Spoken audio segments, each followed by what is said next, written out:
bor sorkar. Ka Office Jong U District Medical and Health Officer ha ka jinge lang bat ka District Tuberculosis Officer jong ka Ribhoi District kala rakhe ya ka jingdap shisnem jong ka scheme Pradhan Mantri TB Mukh Bharat Abhiyan ha nongpo.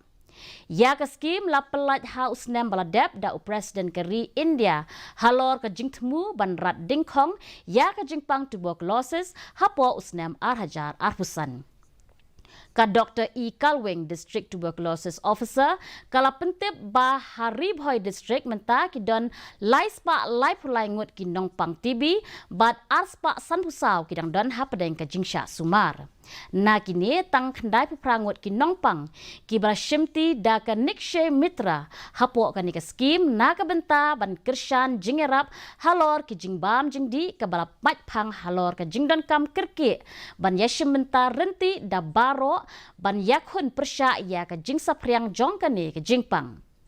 Ka Dr. Kalwing kala Aiman Sim ya ki Rio Shimet ki cooperative societies ki corporate entities ki nongmi khmat ki jaka pule ban kershan ya ki nongpang TB da ka balongkum ka nikshe mitra.